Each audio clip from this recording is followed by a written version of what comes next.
네, 안녕하세요. 심박사 인사드렸습니다. 2025년 4월 2일 심박사의 장마감 복귀 방송 하도록 하겠습니다.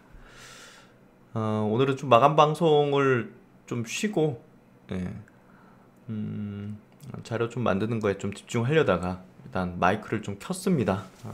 그래도 이제 기다리신 분들 계실 것 같고, 어려운 상황입니다. 예, 증시가 수급적으로 볼 때도 정말 그 코로나 이후로 이제 가장 제가 볼 때는 좀 무서울 정도의 외국인의 어떤 매도 폭격이라서 뭐 좋은 얘기가 나올 게 없다 보니까 쉴까 했는데 어쨌든 뭐 정리 한번 해드리겠습니다. 코스피 0.6%, 코스닥은 0.95% 빠졌고요. 거래대금은 각각 7조, 6조니까 좀 많이 줄었습니다.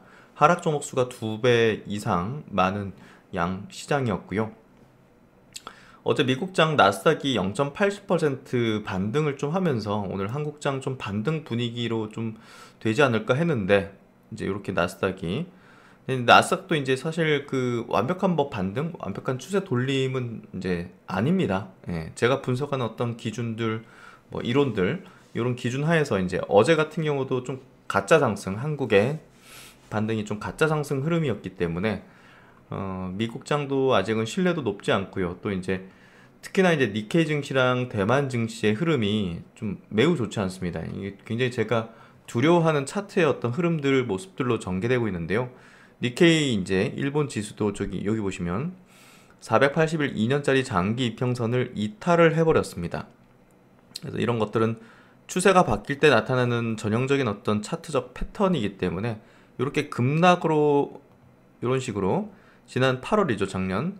이런 식으로 되면 이제 급등 V자로 이제 나타나는데 요거는 지금 충분히 위에서 메이저들이 하방으로 포지션을 잡고 저항까지 받아버렸기 때문에 거기다가 이제 장기평을 깨버렸다는 거는 이제 좀 추세 하락 쪽에 흐름으로 좀 갈 확률이 매우 높아진 그런 어떤 흐름입니다. 그래서 이 부분 뭐 이런 것들을 분석해 드릴 때 좋은 얘기들은 안 나오니까 저도 좀 어제도 좀 어려운 얘기들을 드렸던 거고요.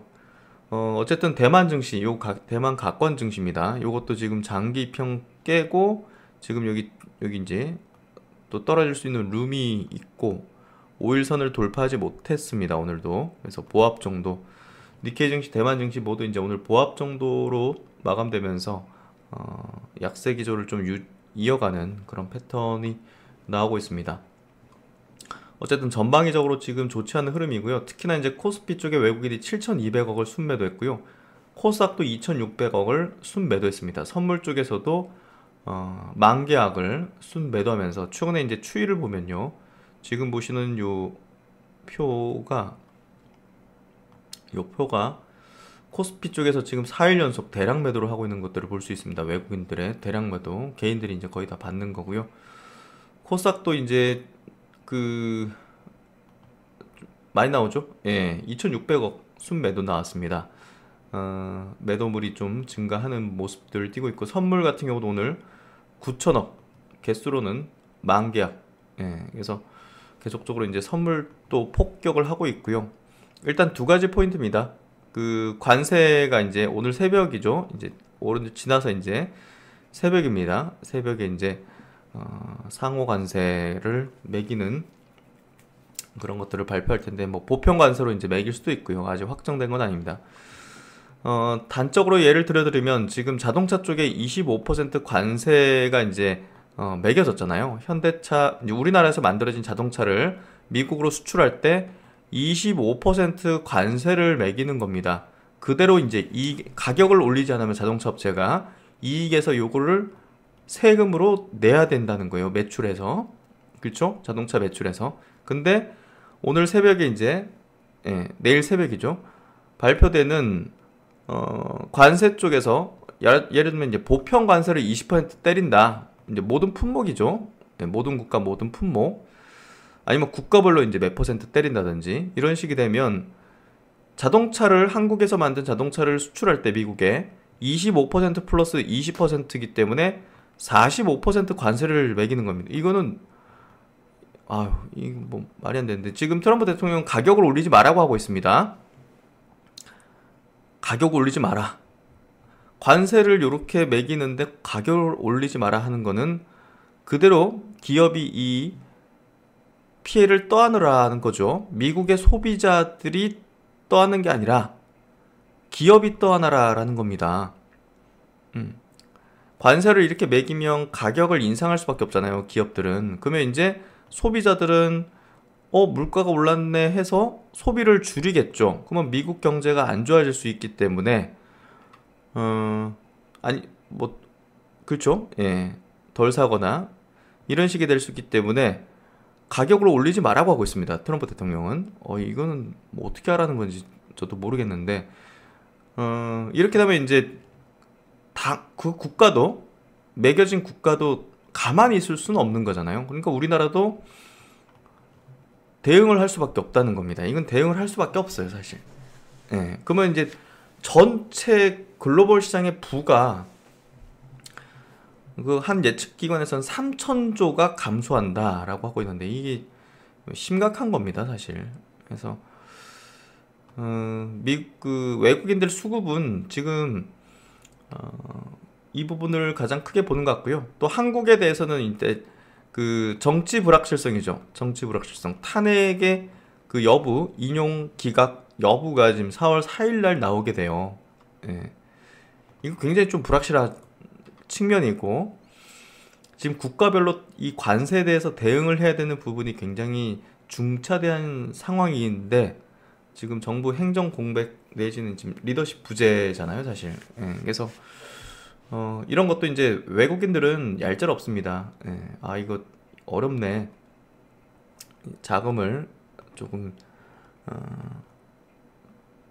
빼는 거죠. 정책 리스크가 결국 이제 보수적으로 한국 시장에서 바라볼 수밖에 없는 이런 부분이고요. 이게 탄핵이 인용돼도 기각돼도 두 가지 시나리오 모두가 사실 좋은 건 아닙니다. 지금 왜냐하면요. 여야 양쪽이 완전히 대립돼 있고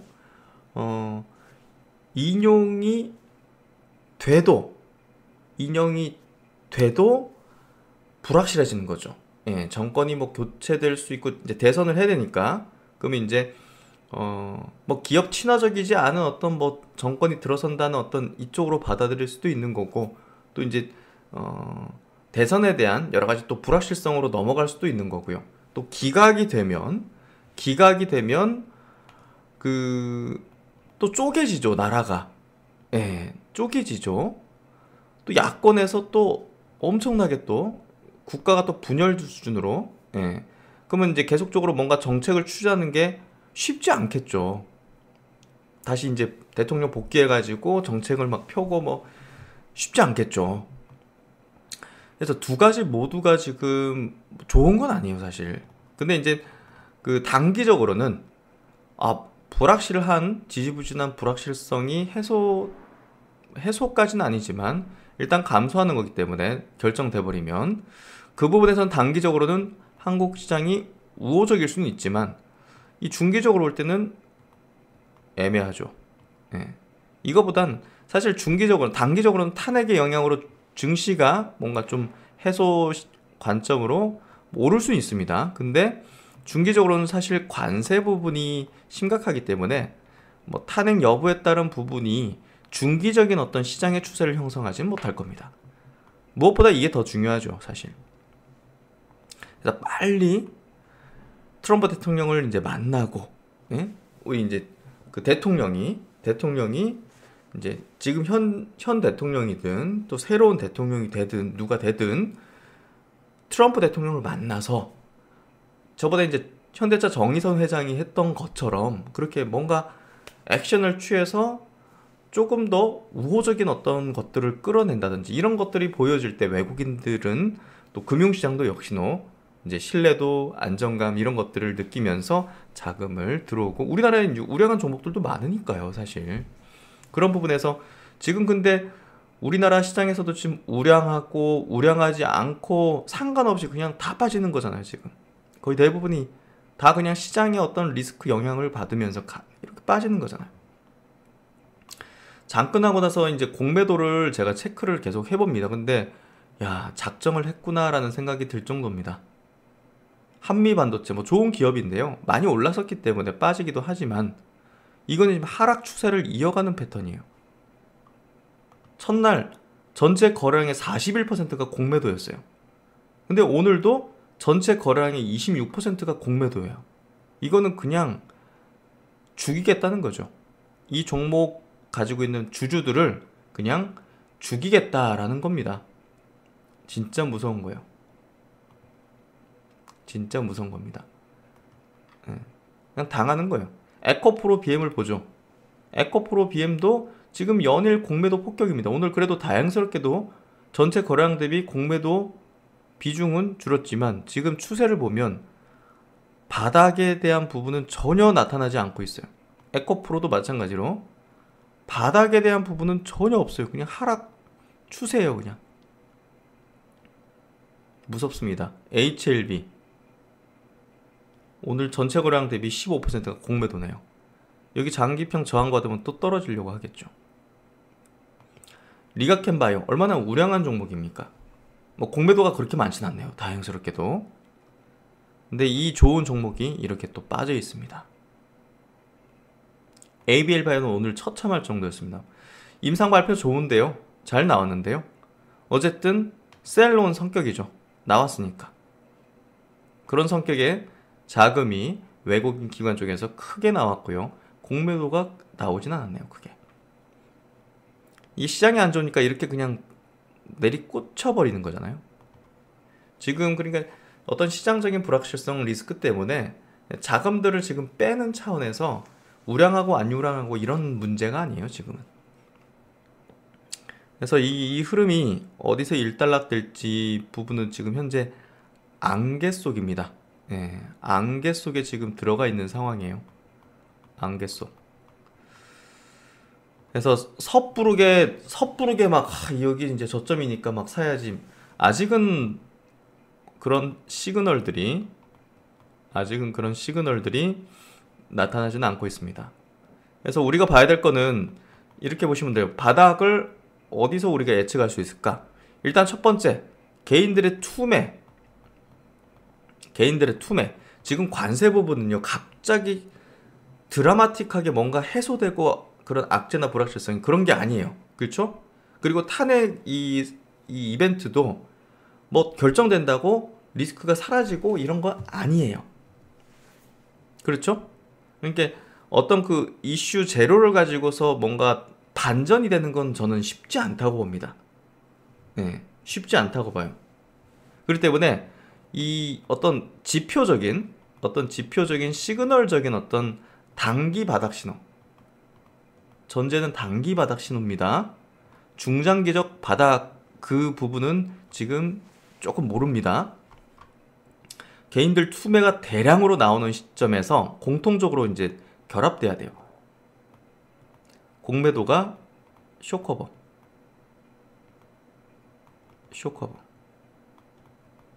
청산이죠. 예. 아, 여기가 바닥인가 보다 해서 이제 청산시키는 매수. 이런 것들이. 그리고 세 번째, 오늘 같은 경우도 이제 일부 종목들에서는 임직원들의 매수가 들어오는 종목들이 있습니다. 이제 공시가 나오죠. 예, 뭐 임원 대표가 뭐 주식을 매수했다. 임원 공통적으로 바닥에서 나타나는 패턴입니다. 임원 자사주 매입. 이런 것들이 동시적으로 나오는 어떤 시점, 그 시점에는 단기적으로 바닥을 형성하면서 50% 내외의 수익을 낼 가능성이 있습니다. 낼 수 있는 그런 어떤 전략을 펼 수가 있습니다. 예, 아직은 그런 어떤 패턴이 나오지는 않고 있기 때문에 조금 더 관망을 하고 기다려보고 여러 어떤 지금 변동성을 크게 만들 수 있는 어떤 이벤트적인 어떤 일정들 이런 것들이 있기 때문에 주의를 하는 게 좀 필요하다, 이렇게 좀 이야기를 드리고요. 어쨌든 지금 종목별 흐름들을 뭐 짚어드리는 것은 큰 의미가 없습니다. 예, 큰 의미가 없기 때문에 오늘 셀트리온 같은 경우 이제 좀 보더라도 최근에 공매도의 어떤 집중 타격이 되고 있습니다. 3일 연속 공매도 재개되고 3일 연속 16%, 17%, 15% 전체 거래량의 당일 전체 거래량의 이 정도의 공매도 폭격이 이어지고 있습니다. 장기평까지 내려와 있죠. 그래서 지금 공매도의 폭격이 더욱더 거세게 펼쳐지는 종목들은 하락의 룸을 좀 더 가질 수 있습니다. 그래서 그 부분들을 아직은 주의가 필요한 구간이다 라고 좀 생각하고 이제 관망 자세를 가지는 게 필요하고요. 삼성 에스엘 같은 경우도 이제 참 어려운 종목이 되고 있습니다. 오늘 다시 또 52주 신저가입니다.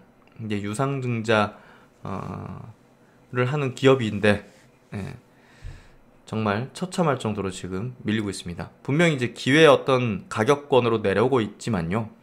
지금 52주 신저가를 냈기 때문에 추가 하락의 가능성이 높습니다. 어쩔 수 없어요. 매도를 계속 이렇게 하기 때문에 어쩔 수 없습니다. 하지만 기회의 크기는 더 커지고 있다고 볼 수 있습니다. APR 같은 기업도 마찬가지로 장대 음봉을 뻥 냈어요. 이유도 없습니다. 시장이에요. 그래서 저는 지금의 어떤 하락 이 구간을 코로나 이후로 가장 위험스럽고도 가장 큰 기회라고 보고 있습니다.